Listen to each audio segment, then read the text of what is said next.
Assalamualaikum warahmatullahi wabarakatuh. Anak-anakku yang Bapak banggakan dan Bapak cintai, mudah-mudahan kita semuanya selalu dalam lindungan Allah Subhanahu wa Ta'ala. Baiklah, di video pembelajaran kali ini Bapak akan menyampaikan satu materi. Tapi sebelum Bapak masuk ke pembahasan inti, di sini Bapak akan menunjukkan satu gambar. Gambar apakah itu, anak-anak? Ada yang tahu? Iya, pinter. Itu adalah gambar orang yang sedang menyembelih hewan kurban. Pinter. Sudahkah kalian melihat orang yang menyembelih hewan kurban? Sudah apa belum? Sudah, iya, alhamdulillah. Baik, jadi di video pembelajaran kali ini Bapak akan menyampaikan materi tentang kurban. Namun sebelum masuk ke pembahasan inti, di sini Bapak akan menyampaikan tujuan pembelajaran pada materi kurban hari ini. Yang pertama, tujuannya supaya kalian mampu memahami pengertian kurban. Yang kedua, supaya kalian mampu memahami dalil diperintahkannya kurban. Yang ketiga, supaya kalian mampu memahami dan menjelaskan kapan waktu berkurban. Yang keempat, supaya kalian mampu memahami tempat berkurban dan hewan yang diperbolehkan untuk berkurban. Baik, langsung kita masuk ke pembahasan inti.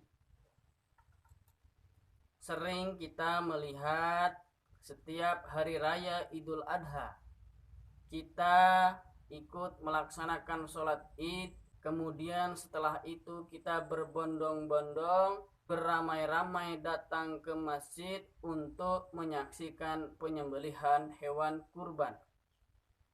Nah, apa sih itu kurban?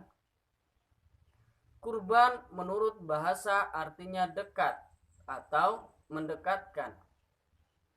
Sedangkan menurut istilah, kurban adalah beribadah kepada Allah Subhanahu wa Ta'ala dengan cara menyembelih binatang kurban dengan tujuan untuk mendekatkan diri kepada Allah Subhanahu wa Ta'ala sebagai ungkapan rasa syukur atas segala nikmat yang Allah berikan kepada kita. Itulah tadi pengertian kurban secara bahasa dan menurut istilah. Selanjutnya adalah dasar hukum diperintahkannya kurban. Allah Subhanahu wa Ta'ala berfirman dalam surat Al-Kautsar ayat 2, Bismillahirrahmanirrahim. Fasholli li rabbika wanhar. Maka laksanakanlah sholat karena Tuhanmu dan berkurbanlah sebagai ibadah dan mendekatkan diri kepada Allah Subhanahu wa Ta'ala. Itulah tadi dasar hukumnya diperintahkan melaksanakan kurban. Jadi bagi umat muslim yang mampu, yang pertama itu melaksanakan ibadah haji ke Mekah Al-Mukarramah. Dan bagi kita dianjurkan untuk menyembelih hewan kurban. Yang selanjutnya adalah waktu pelaksanaan kurban. Menurut sebagian ulama bahwa waktu penyembelihan kurban adalah pada tanggal 10 Zulhijjah atau setelah sholat Idul Adha dan 3 hari berikutnya atau yang disebut dengan hari tasyrik, yaitu tanggal 11, tanggal 12 dan tanggal 13 Zulhijjah. Itulah waktu pelaksanaan penyembelihan hewan kurban. Yang selanjutnya adalah tempat penyembelihan hewan kurban. tempat penyembelihan hewan kurban yang paling utama adalah dekat dengan tempat di mana kita melaksanakan sholat Idul Adha. Namun diperbolehkan juga untuk menyembelih hewan kurban di rumah ataupun di musola ataupun di tempat-tempat yang telah disediakan. Yang selanjutnya adalah pembagian daging kurban. Apabila kurbannya wajib atau nazar, maka pembagian seluruh daging wajib disedekahkan semuanya. Haram atas orang yang berkurban memakan daging tersebut. Jika terlanjur dimakan, maka wajib mengganti sejumlah daging yang dimakan itu, tetapi tidak wajib menyembelih kurban lain. Maksudnya apa?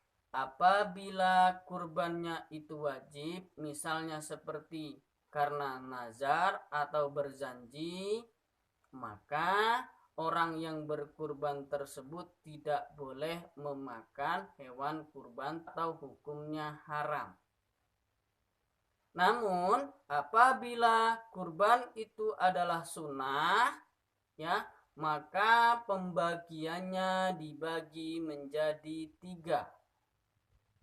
Yang pertama, sepertiga dari daging kurban tersebut, ya, diberikan kepada yang berkurban atau keluarganya.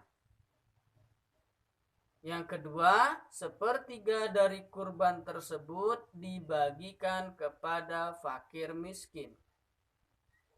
Dan yang ketiga, sepertiga dari daging tersebut disimpan untuk orang-orang yang membutuhkan. Yang selanjutnya adalah hewan yang boleh untuk kurban. Bapak mau tanya, hewan apa saja yang boleh untuk berkurban? Ada yang tahu?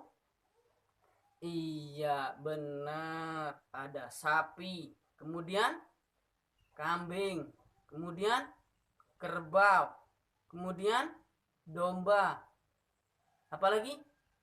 Dan unta. Iya, itulah tadi hewan-hewan yang boleh untuk berkurban. Namun dari hewan-hewan tersebut itu ada ketentuan umurnya, ya. Yang pertama, untuk domba yang boleh untuk berkurban adalah domba atau biri-biri yang sudah berumur 1 atau masuk ke 2 tahun dan sudah berganti gigi. Kemudian untuk kambing yang sudah berumur 2 tahun, ya, atau masuk ke 3 tahun dan sudah berganti gigi. Kemudian untuk kerbau dan sapi itu berumur 2 tahun masuk ke 3 tahun, seperti itu. Dan yang terakhir untuk unta, yaitu unta yang boleh dikurbankan adalah unta yang sudah berumur 5 tahun atau lebih. Itulah tadi hewan-hewan beserta umurnya yang boleh untuk berkurban, ya. Selanjutnya adalah hikmah berkurban. Hikmah kurban yang pertama adalah menghidupkan sunnah Nabi Ibrahim alaihi salam dan Nabi Ismail alaihi salam. Yang kedua, mendidik jiwa kita ke arah yang takwa. Yang ketiga, mendidik jiwa ke arah mendekatkan diri kepada Allah Subhanahu wa ta'ala. Yang keempat, mewujudkan sifat murah hati dan kepedulian sosial terhadap sesama muslim. Dan yang terakhir yaitu untuk menghapuskan dosa-dosa yang telah kita lakukan. Itulah tadi hikmah yang kita peroleh apabila kita melaksanakan kurban. Ya, amin. Mudah-mudahan di tahun depan ataupun tahun-tahun berikutnya kita bisa mampu melaksanakan kurban. Amin ya robbal alamin. Mungkin hanya ini penyampaian materi dari Bapak. Mohon maaf apabila ada kekurangan dan kesalahan. Bapak akhiri, wassalamualaikum warahmatullahi wabarakatuh.